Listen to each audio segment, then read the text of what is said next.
എടാ machine cycle എന്ന് പറഞ്ഞാൽ ഒന്നുമില്ല, ഒരു ടൈമിംഗ് ഡയഗ്രാമാണ് ഉദ്ദേശിക്കുന്നത്. അത് ഒരു 5 ടൈപ്പ് ഉണ്ട്. Opcode fetch cycle, memory read cycle, memory write cycle, IO read cycle, IO write cycle എന്ന് പറഞ്ഞിട്ടുണ്ട്. പിന്നെ ഇതുകൂടാണ്ട് ഇൻ്ററപ്റ്റ് അക്നോളജ് സൈക്കിൾ എന്നൊക്കെ ഉണ്ട്. ഇത് ജസ്റ്റ് ഒന്ന് ഡയഗ്രാം വന്നിട്ട് പഠിച്ചിട്ടും പോകണം. ഈ ഡയഗ്രാം വന്നിട്ട് എന്താണ് സിമ്പിളായിട്ട് വരയ്ക്കാനുള്ളത് ഞാൻ പറഞ്ഞു തരാം. ഇപ്പോൾ ഫോർ എക്സാമ്പിൾ, ഇപ്പോൾ ഏതൊരു ഇൻസ്ട്രക്ഷൻ എടുക്കുകയാണെന്നുണ്ടെങ്കിലും നമുക്ക് എന്താണ് ഫസ്റ്റ് വന്നിട്ട് വരുന്ന കോഡ് എന്ന് പറയുന്നത് ആ ഇൻസ്ട്രക്ഷനിൻ്റെ ഓപ്പറേഷൻ്റെ കോഡായിരിക്കും. ഫോർ എക്സാമ്പിൾ, ഇപ്പോൾ ഒരു സിമ്പിളായിട്ട് നമ്മൾ ഒരു പ്രോഗ്രാം എഴുതുന്നുണ്ടെന്ന് വിചാരിച്ചോ. LDA 8500 എന്ന് പറഞ്ഞ് ഇടണേണം. പിന്നെ മൂവ് എന്താണ് B, A എന്ന് ഇടുന്നതാണ്, HLT എന്ന് ഇടുന്നതാണ്. അപ്പോൾ ഇതാണ് ഒരു പ്രോഗ്രാം, ചെറിയൊരു പ്രോഗ്രാമാണ് ഞാൻ എഴുതിയിരിക്കുന്നത്. 8500 മെമ്മറിയിൽ നിന്ന് ഡേറ്റ എയിലോട്ട് ലോഡ് ചെയ്യാൻ പറഞ്ഞിട്ടുണ്ട്. ആ എയിൽ കിട്ടിയ ഡേറ്റ വന്നിട്ട് അഗെയിൻ ബിയിൽ മൂവ് ചെയ്യാൻ പറഞ്ഞിട്ടുണ്ട്. ഇതോടെ HLT കൊടുത്തിട്ട് സ്റ്റോപ്പ് ചെയ്തു. ഏതൊരു ഇൻസ്ട്രക്ഷൻ ഇത് നമുക്ക് മനസ്സിലാകുന്ന അസംബ്ലി ലാംഗ്വേജ് ആണ്, മെഷീൻക്ക് മനസ്സിലാകത്തില്ല. അപ്പോൾ മെഷീൻക്ക് മനസ്സിലാകുന്നതെന്ന് പറഞ്ഞു കഴിഞ്ഞെങ്കിൽ കമ്പ്യൂട്ടർക്ക് മനസ്സിലാകുന്നത് മെഷീൻ ലാംഗ്വേജ് ആയിരിക്കും. ഓരോ ഇൻസ്ട്രക്ഷൻക്കും അതിൻ്റെതായിട്ടുള്ള കോഡുകൾ വന്നിട്ട് ഉണ്ടാകും. ആ കോഡുകൾ നമ്മൾ മെമ്മറിയിൽ കൂടി കൊടുക്കുമ്പോഴേക്കും ആ കോഡുകൾ വന്നിട്ട് ആദ്യം റീഡ് ചെയ്യും. ആ കോഡ് റീഡ് ചെയ്യുമ്പോൾ ഈ ഒരു ഇൻസ്ട്രക്ഷനാണ് പറഞ്ഞിരിക്കുന്നതെന്ന് മനസ്സിലാക്കിയിട്ട് അയാൾ മൈക്രോ പ്രോസസ്സർ എന്ത് ചെയ്യും, ആ ഇൻസ്ട്രക്ഷൻ വന്നിട്ട് എക്സിക്യൂട്ട് ചെയ്യുന്നതായിരിക്കും. ഇപ്പോൾ LDA 8500 എന്ന് പറഞ്ഞതിലുള്ള ഒരു കോഡ് എക്സാമ്പിൾക്ക് ഞാൻ പറയണേന് 21 എന്നായിരിക്കും. അത് കഴിഞ്ഞിട്ട് 0085 എന്നായിരിക്കും വരുന്നത്. അതായത് ഈ 21 എന്ന് പറയുന്നത് ഈ ലോഡ് അക്കുമുലേറ്റർക്കുള്ള ഒരു കോഡാണ്. ഈ 8500 എന്ന് പറയുന്നത് ഈ ഒരു മെമ്മറിയാണ് ഉദ്ദേശിക്കുന്നത്. അപ്പോൾ അടുത്തത് എന്താണ്, മൂവ് B, A. ഇതുക്കുള്ളതായിട്ട് ഈ ഒരു ഇൻസ്ട്രക്ഷൻക്ക് എന്ന് പറഞ്ഞിട്ട് ഒരു കോഡ് ഉണ്ടാവും. ഫോർ എക്സാമ്പിൾ പറയുന്നതാണ് 45 എന്ന് വിചാരിച്ചോ. HLTക്ക് എന്ന് പറഞ്ഞിട്ട് ഒരു കോഡ് ഉണ്ടാവും 76. അപ്പോൾ ഏതൊരു ഇൻസ്ട്രക്ഷൻ എടുക്കുകയാണെന്നുണ്ടെങ്കിലും എന്താണ് ആദ്യം വരുന്നത് അതിൻ്റെതായിട്ടുള്ള കോഡുകളാണ്. അപ്പോൾ ഓപ്പറേഷൻ്റെ കോഡ് എവിടെയായിരിക്കും നമ്മൾ കൊടുക്കാൻ പോണതെന്ന് പറഞ്ഞു കഴിഞ്ഞാൽ ഒരു മെമ്മറിയിലായിരിക്കും നമ്മൾ കൊടുക്കുന്നത്. 8000, 8002 അങ്ങനെ ഓരോ മെമ്മറിയിലായിരിക്കും ആ കോഡ് കൊടുക്കുന്നത്. അപ്പോൾ ഏതൊരു ഇൻസ്ട്രക്ഷനും എക്സിക്യൂട്ട് ആണെന്നുണ്ടെങ്കിൽ എന്ത് വേണം, അതിൻ്റെതായിട്ടുള്ള കോഡ് വേണം. അതിനെയാണ് ആപ്പ് കോഡ് എന്ന് പറയുന്നത്, ഓപ്പറേഷൻ്റെ കോഡ്. ഇനി ഫെച്ച് എന്ന് പറഞ്ഞു കഴിഞ്ഞാൽ മീനിങ് എന്താണെന്ന് പറഞ്ഞു കഴിഞ്ഞാൽ ഫെച്ച് എന്ന് പറഞ്ഞു കഴിഞ്ഞാൽ റീഡ് എന്നാണ്. അപ്പോൾ എന്താണ് ഈ കോഡുകൾ നമ്മൾ മെമ്മറിയിൽ കൊടുക്കുമ്പോഴേക്കും മൈക്രോ പ്രോസസ്സർ എന്ത് ചെയ്യണം, മെമ്മറിയിൽ പോയിട്ട് ഈ കോഡുകളെ വന്നിട്ട് റീഡ് ചെയ്യണം. നമ്മൾ പറഞ്ഞ മെമ്മറി അഡ്രസ്സിൽ പോയിട്ട് ഈ കോഡ് വന്നിട്ട് റീഡ് ചെയ്യും. ഈ കോഡ് റീഡ് ചെയ്യണം എന്നുണ്ടെങ്കിൽ ഉള്ള പേരിനെയാണ് ആപ്പ് കോഡ് ഫെച്ച് സൈക്കിൾ എന്ന് നമ്മൾ പറയണത്. App code fetch cycle. അപ്പോൾ ഈ ഒരു ഇൻസ്ട്രക്ഷനും ഒരു മെമ്മറിയിൽ പോയിട്ട് എന്ത് ചെയ്യണം, ഒരു മെമ്മറിയുടെ അഡ്രസ്സാണ് നമ്മൾ ഉദ്ദേശിക്കുന്നത്.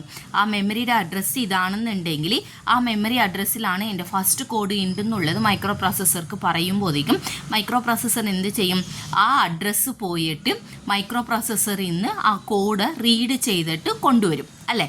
അപ്പോൾ എന്താണ് നമ്മൾ എന്താണ് പിൻ ഡീറ്റെയിൽസ് പഠിപ്പിച്ചില്ലായിരുന്ന. അപ്പോൾ പിൻ ഡീറ്റെയിൽസ് പഠിപ്പിക്കുമ്പോഴേക്കും എന്താണ് അഡ്രസ്സുക്ക് വേണ്ടിയിട്ട് എന്താണ് ഏത് പിന്ന് യൂസ് ചെയ്യും, AD0 to AD7 വരെയുള്ള പിന്നുകളും A8 തൊട്ട് A15 വരെയുള്ള പിന്നുകൾ യൂസ് ചെയ്യും. ഇത് ലോ ബൈറ്റിക്ക് വേണ്ടിയിട്ടും ഇത് ഹൈ ബൈറ്റിക്ക് വേണ്ടിയിട്ടും. ഇപ്പോൾ 8000 എന്ന് പറഞ്ഞതിലാണ് എൻ്റെ ഫസ്റ്റ് കോഡ് ഉണ്ടെന്നുണ്ടെങ്കിൽ എന്താണ് 8000ൽ ലോ ബൈറ്റ് എന്ന് പറഞ്ഞത് ഈ 00 ലോ ബൈറ്റ് എന്ന് പറയുന്നത്, ഈ 80 എന്ന് പറയുന്നത് ഹൈ ബൈറ്റ് ആണ്. അപ്പോൾ ഈ ലോ ബൈറ്റ് അഡ്രസ്സ് വന്നിട്ട് ഇങ്ങോട്ടേക്ക് വരും. അടുത്തത് 80 എന്ന് പറഞ്ഞത് ഈ A8 തൊട്ട് A15 വരെയുള്ള അഡ്രസ് ലൈൻസിലോട്ട് വരും. അപ്പോൾ ഈ പിന്നുകൾ എന്തായാലും വേണം. ഇനി ഈ അഡ്രസ്സ് കിട്ടിയ ഉടൻ തന്നെ എന്താകണം, കോഡ് വന്നിട്ട് റീഡ് ആകണം. കോഡ് റീഡ് ആകണമെന്നുണ്ടെങ്കിൽ എന്താണ് ഈ address lines AD0 to AD7 വരെയുള്ള അഡ്രസ് ലൈൻസ് ഡേറ്റാവ കൊണ്ടുപോകുന്ന ലൈൻസ് ആയിട്ട് മാറണം. അതായത് കോഡുകളെ കൊണ്ടുവരുന്ന വയേഴ്സായിട്ട് വർക്ക് ആകണം. അങ്ങനെ ആ കോഡുകളെ കൊണ്ടുവരാനായിട്ടുള്ള വയേഴ്സായിട്ട് വർക്ക് ആകണമെന്നുണ്ടെങ്കിൽ ഏത് പിന്ന് വേണം, ALE എന്ന് പറഞ്ഞ പിന്നും കൂടി നമുക്ക് വേണം. ഈ ALE പിന്ന് ഹൈ ആകുന്ന സമയത്ത് എന്താകും, ആദ്യം ഈ പിന്ന് അഡ്രസ്സ് കൊണ്ടുവരുന്ന പിന്നുകളായിട്ട് വർക്കാകും.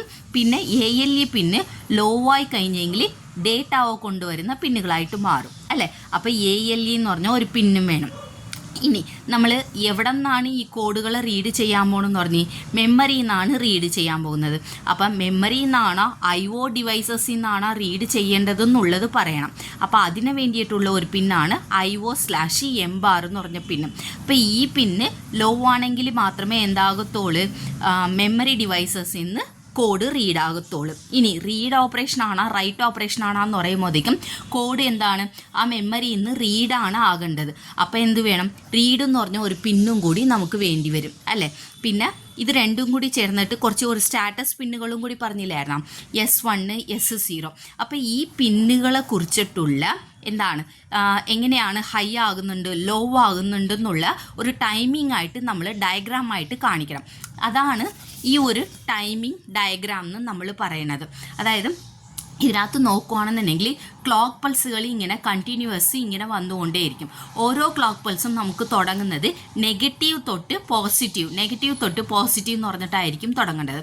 ഇപ്പം ഞാൻ എന്തൊക്കെ പറഞ്ഞു, ഒരു കോഡ് റീഡ് ചെയ്യണമെന്നുണ്ടെങ്കിൽ AD0 to AD7 A8 തൊട്ട് A15 വരെയുള്ള അഡ്രസ് പിന്നുകൾ വേണം. എന്നിട്ട് ഇത് ഡേറ്റ വയേഴ്സ് ആയിട്ട് വർക്കാകാൻ വേണ്ടിയിട്ട് ALE പിന്ന് ഹൈ ലോ ആകുന്നത് കാണിക്കണം. IO/M എന്ന് പറഞ്ഞ പിന്നിനെ കുറിച്ചിട്ട് പറയണം. റീഡ് പിന്നിനെ കുറിച്ചിട്ട് പറയണം. S1 S0 പിന്നിനെ കുറിച്ചിട്ട് പറയണം. അപ്പോൾ എന്താകും എന്ന് പറഞ്ഞു കഴിഞ്ഞെങ്കിൽ ആദ്യം ക്ലോക്ക് പൾസ് ഇങ്ങനെ കണ്ടിന്യൂസ് മൈക്രോ പ്രോസസ്സർക്ക് വന്നുകൊണ്ടിരിക്കും. അപ്പോൾ എന്ത് സംഭവിക്കണം, AD0 to AD7 വരെയുള്ള പിന്നുകൾ ആദ്യം ലോ ബൈറ്റ് അഡ്രസ്സ് വാങ്ങിക്കും. അതായത് ഇത് എന്താ ഇങ്ങനെ ചോക്ലേറ്റ് പോലെ ഇങ്ങനെ കൊടുത്തിരിക്കണമെന്ന് പറഞ്ഞു കഴിഞ്ഞാൽ ഇതിൻ്റെ ഉള്ളിൽ 8 വയേഴ്സുകൾ ഉണ്ടല്ലോ. ആ 8 വയേഴ്സുകളും എന്താകും, ലോന്ന് ഹൈ ആകും, ഹൈന്ന് ലോ ആകും അല്ലേ. അത് ഓരോ അഡ്രസ്സുകളുടെ ഇതനുസരിച്ചിട്ട് മാറും. അതിന് വേണ്ടിയിട്ടാണ് മൊത്തം 8 വയേഴ്സുകളുടെ കോമ്പിനേഷൻസ് വരുന്നത് കൊണ്ടാണ് ഇവർ ഇങ്ങനെ കാണിച്ചിരിക്കുന്നത്.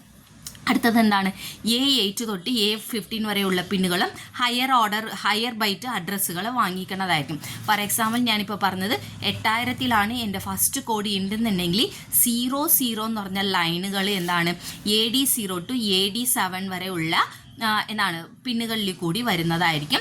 80 എന്ന് പറഞ്ഞ ഹൈ ബൈറ്റ് അഡ്രസ്സ് വന്നിട്ട് A8 തൊട്ട് A15 വരെ ഉള്ളതുമായിരിക്കും. അപ്പോൾ ആദ്യം ഈ പിന്നെ അഡ്രസ്സായിട്ട് വർക്ക് ആവണമെന്നുണ്ടെങ്കിൽ ALE പിന്നെ എന്തായിരിക്കണം, ഹൈ ആയിരിക്കണം. കണ്ടോ, ALE പിന്നെ തുടക്കത്തിൽ ലോ പോലെയാണെന്നുണ്ടെങ്കിലും അഡ്രസ്സ് വാങ്ങിക്കാൻ വേണ്ടിയിട്ട് അതൊന്ന് ഹൈ ആകുന്നുണ്ട്. അത് ഒരു T സ്റ്റേറ്റിൽ തന്നെ തീരുന്നുണ്ട്. അത് കഴിഞ്ഞിട്ട് അഡ്രസ്സ് വാങ്ങിച്ച ഉടൻ തന്നെ അത് എന്തായിട്ട് മാറണം, ആ പിന്നുകൾ ഫുള്ളും എന്താണ് ഓപ്പ് കോഡ് കൊണ്ടുവരുന്ന, അതായത് കോഡ് എന്ന് പറയുന്നതും ഒരു ഡേറ്റ പോലെയാണല്ലോ, അത് കൊണ്ടുപോകുന്ന വയേഴ്സായിട്ട് മാറാൻ വേണ്ടിയിട്ട് ALE പിന്നെ അപ്പം തന്നെ ലോ ആയി കഴിഞ്ഞ ഉടൻ തന്നെ എന്താകും, ആപ്പ് കോഡ് മെമ്മറിയിൽ നിന്ന് റീഡ് ചെയ്യണമെന്നുണ്ടെങ്കിൽ എന്ത് വേണം, റീഡ് എന്ന് പറഞ്ഞ പിന്നെ അത്രയും നേരം അഡ്രസ്സ് വാങ്ങിച്ച ഉടൻ തന്നെയാണ് റീഡ് നടക്കേണ്ടത്. അപ്പോൾ റീഡ് പിന്നെ അത്രയും നേരം ഹൈ ആയിരുന്ന പിന്നെ റീഡ് ഓപ്പറേഷൻ നടക്കണമെന്നുണ്ടെങ്കിൽ എന്ത് വേണം, ലോ ആകണം. അപ്പം ലോ ആയിട്ട് മാറുന്നതായിട്ട് കാണിച്ചു. ഇനി എവിടെ നിന്നാണ് റീഡ് നടക്കേണ്ടത്, IO/M എന്ന് പറഞ്ഞ പിന്നെ എന്താണ് ലോ ആകണം. അപ്പോഴാണ് എന്താകത്തുള്ളൂ, അത്രയും നേരം മെമ്മറി എന്ന് പറഞ്ഞ ഈ പിന്നെ ഹൈ ആയിരുന്ന പിന്നെ ലോ ആയിട്ട് മാറുന്നതായിരിക്കും. അതേസമയത്ത് S1 S0 സ്റ്റാറ്റസ് പിന്നുകളിനെ കുറിച്ചിട്ടും പറയണം. അത് ജസ്റ്റ് അവർ ഈ 3 കൂടി ചേർന്നിട്ട് ഇങ്ങനെ 3 വയേഴ്സുകളായിട്ട് കാണിക്കാണ്ട് ഒറ്റടിക്ക് ഇങ്ങനെ കാണിച്ചിരിക്കുന്നത്. S0 1 ആവണം, S1 1 ആവണം. അപ്പോഴാണ് മെമ്മറിയിൽ നിന്ന് റീഡ് ഓപ്പറേഷൻ നടക്കത്തുള്ളൂ.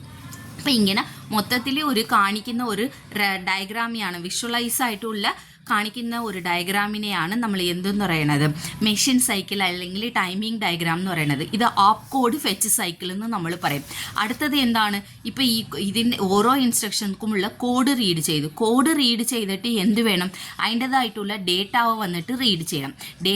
ഡേറ്റാവോ അഡ്രസ്സോ എന്ത് വേണമെങ്കിലും ആയിക്കോട്ടെ, എന്തായാലും ഒരു ബൈറ്റായിട്ടല്ല ഇങ്ങനെ വരുന്നത്, അങ്ങനെ റീഡ് ചെയ്യണമെന്നുണ്ടെങ്കിൽ എന്ത് വേണം നമുക്ക്, അതും മെമ്മറിയിൽ നിന്ന് തന്നെയല്ലേ റീഡ് ചെയ്യേണ്ടത്. കോഡ് റീഡ് ചെയ്ത് കഴിഞ്ഞു, അടുത്തത് മെമ്മറിയിൽ നിന്ന് അടുത്ത കോഡുകൾ വന്നിട്ട് റീഡ് ചെയ്യണം. അപ്പോൾ അത് കഴിഞ്ഞിട്ട് വരുന്ന സൈക്കിളാണ് മെമ്മറി റീഡ് സൈക്കിൾ എന്ന് പറയുമ്പോൾ ഇതേപോലെ തന്നെ ഒരു ഡയഗ്രാമാണ് കാണിച്ചിരിക്കുന്നത്. നോക്കിയേ, അതിന് എന്തൊക്കെ പിന്നെ വേണം, ക്ലോക്ക് എന്ന് പറഞ്ഞിട്ട് പൾസ് വന്നുകൊണ്ടേയിരിക്കും, അഡ്രസ്സ് എന്തായാലും വരും. അടുത്ത കോഡ് റീഡ് ചെയ്യണത് അടുത്ത അഡ്രസ്സിലായിരിക്കും. ഇതിപ്പോൾ ഫസ്റ്റ് കോഡ് 8000 ആണെന്നുണ്ടെങ്കിൽ സെക്കൻഡ് കോഡ് 8001 അപ്പോൾ 8001 എന്ന് പറഞ്ഞാൽ അഡ്രസ്സ് പിന്നെയും വാങ്ങണം. അപ്പോൾ ആ അഡ്രസ്സ് വാങ്ങണം നടക്കണമെന്നുണ്ടെങ്കിൽ എന്ത് വേണം? AD0 to AD7, A8 തൊട്ട് A15 വരെയുള്ള പിന്നുകൾ വേണം. ALE എന്ന് പറഞ്ഞ പിന്ന് വേണം. റീഡാണ് നടക്കേണ്ടത്. അടുത്തത് IO/M ബാർ എന്ന് പറഞ്ഞ പിന്നെ എന്താവണം? ഈ ഒരു സ്റ്റാറ്റസിൻ്റെ ഇതും കൂടി ചേർത്തിട്ട് കാണിക്കണം. അതാണ് ഇവിടെ കാണിച്ചിരിക്കുന്നത്. മെമ്മറിയിൽ നിന്ന് റീഡ് ചെയ്തു. മെമ്മറിയിൽ നിന്ന് റീഡ് ചെയ്ത് കഴിഞ്ഞിട്ട് എന്ത് ചെയ്യണം? മൈക്രോ പ്രോസസ്സറിലോട്ട് റൈറ്റ് ചെയ്യണം. അതാണ് അടുത്ത മെഷീൻ സൈക്കിൾ എന്ന് പറയുന്നത്. Memory right machine cycle. Memory right machine സൈക്കിളിൽ എന്ത് വേണം? അഗെയിൻ ഏതെങ്കിലും, അതായത് പ്രോസസ്സിങ് മൈക്രോ പ്രോസസ്സർ വന്നിട്ട് നമ്മൾ കൊടുക്കുന്ന ഇൻസ്ട്രക്ഷൻ പ്രകാരം പ്രോസസ്സിങ് ചെയ്ത് കഴിഞ്ഞിട്ട് നമ്മൾ ഒരു ഡേറ്റാവ് മെമ്മറിയിലോട്ട് അയച്ചു കൊടുക്കാൻ പറയണേന്. മെമ്മറിയിലോട്ട് അയച്ചു കൊടുക്കണമെന്നുണ്ടെങ്കിൽ എന്ത് വേണം? അവിടെയും ഒരു അഡ്രസ്സ് വേണം. മെമ്മറിയിലോട്ട് അയച്ചു കൊടുക്കണം എന്ന് പറയുമ്പോൾ മെമ്മറിയിൽ പോയി മൈക്രോ പ്രോസസ്സർ റൈറ്റ് ചെയ്യുവാണ് ചെയ്യുന്നത്. അപ്പോൾ എന്താണ് അവിടെ? റൈറ്റ് എന്ന് പറഞ്ഞ ഒരു പിന്നാണ് നമുക്ക് വേണ്ടത്. അഡ്രസ്സ് വേണം. ALE പിന്ന് വേണം. IO/M ബാർ പിന്നിനെ കുറിച്ചിട്ട് പറയണം. സ്റ്റാറ്റസ് പിന്നുകളെ കുറിച്ചിട്ട് പറയണം. അപ്പോൾ അതിനുള്ള ഒരു ഡയഗ്രാമാണ് ഇത്. ക്ലോക്ക് പൾസ് കണ്ടിന്യൂസ് വരുന്നുണ്ട്. എന്താണ്? അഡ്രസ്സ് നടക്കുന്നുണ്ട്. അഡ്രസ്സ് വാങ്ങിക്കുന്ന സ്ഥലത്ത് ALE പിന്നെ ഹൈയും ലോവും ആകുന്നുണ്ട്. റൈറ്റ് ഓപ്പറേഷൻ നടക്കണം. അഡ്രസ്സ് വാങ്ങിച്ച ഉടൻ തന്നെയാണ് റൈറ്റ് ഓപ്പറേഷൻ തുടങ്ങേണ്ടത്. അതുകൊണ്ടാണ് T2 സ്റ്റേറ്റ് വരെ അത്രയും നേരം ഹൈ ആയിരുന്നു. പിന്നെ റൈറ്റ് ഓപ്പറേഷൻ നടക്കാൻ വേണ്ടിയിട്ട് ലോ ആയി. പിന്നെ മെമ്മറിയിൽ നിന്നാണ് നടക്കേണ്ടത്. S1 S0ൻ്റെ സ്റ്റാറ്റസുകളും കുറിച്ചിട്ടും പറയണം. അത് ജസ്റ്റ് ഇങ്ങനെ എഴുതിയാൽ മതി. ഇതാണ് പറഞ്ഞത്. അടുത്തത് സപ്പോസ് ഇപ്പോൾ ഇത്രയും നേരം നമ്മൾ നോക്കിയത് മെമ്മറി റീഡ് മെമ്മറി റൈറ്റാണ്. സപ്പോസ് ഒരു IO ഓപ്പറേഷനിൽ നിന്നാണ്, ഇൻപുട്ട് ഔട്ട്പുട്ട് ഡിവൈസസിൽ നിന്നാണ് റീഡും റൈറ്റും നടക്കണമെന്നുണ്ടെങ്കിൽ എന്താണ്? അതേപോലത്തെ അഡ്രസ്സുകൾ തന്നെയല്ലേ വേണ്ടത്? അഡ്രസ്സുകൾ വേണം, റീഡ് വേണം. IO/M ബാർ സ്റ്റാറ്റസ് പിന്നുകളുടെ കുറിച്ചിട്ടും കൂടി പറയണം. ജസ്റ്റ് ഒന്ന് അത് കാണിച്ചാൽ മാത്രം മതി. വേറെ ഒന്നുമില്ല. ഇത് വരയ്ക്കാനായിട്ട് സിമ്പിളുമാണ്, പഠിച്ചെടുക്കാനും വളരെ ബുദ്ധിമുട്ടൊന്നുമില്ല. സിമ്പിളായിട്ട് നിങ്ങളായിട്ട് തന്നെ ഇങ്ങനെ ക്ലോക്ക് പൾസുകൾ വരയ്ക്കാം. AD0 to AD8 എന്നാണ്. ആദ്യം ലോ ബൈറ്റ് അഡ്രസ്സ് വാങ്ങിക്കുന്നുണ്ട്, പിന്നെ ഡേറ്റ വാങ്ങിക്കുന്നുണ്ട്. അത് കഴിഞ്ഞിട്ട് ഇവിടെ A8 തൊട്ട് 15 വരെ ഉള്ളതും ഹൈ ബിറ്റ് വാങ്ങിക്കുന്നതായിരിക്കും. ALE പിന്നെ ലോ ഹൈ ആയിട്ട് പിന്നെ ലോ ആകും. പിന്നെ റൈറ്റ് ആണെന്നുണ്ടെങ്കിൽ റൈറ്റ് പിന്നിനെ കുറിച്ചിട്ട് പറയുക. റീഡ് ആണെന്നുണ്ടെങ്കിൽ റീഡ് പിന്നിനെ കുറിച്ചിട്ട് പറയുക. പിന്നെ IO/M ബാർ S1 S0ൻ്റെ സ്റ്റാറ്റസിനെ കുറിച്ചിട്ടുമുള്ള കോമ്പിനേഷൻസ് പറയുക. ഇത്രയും ഈ പടം വരച്ച് എഴുതുന്നതിനെയാണ്. ഓരോ മെഷീൻ സൈക്കിളും ഓരോ 5 മാർക്കിന് വരുന്ന ചോദ്യമാണ്. എന്നിട്ട് ഇതിനെ കുറിച്ചിട്ട് ജസ്റ്റ് ഒന്ന് എക്സ്പ്ലെയിൻ മാത്രം ചെയ്താൽ മതി. ഇവിടെ വന്നിട്ട് ക്ലോക്ക് പൾസുകൾ കണ്ടിന്യൂസ് വരുന്നുണ്ട്. IO റൈറ്റ് സൈക്കിളായിട്ട് നടക്കാൻ 3 T സ്റ്റേറ്റ് ആണ് നമുക്ക് വേണ്ടത്.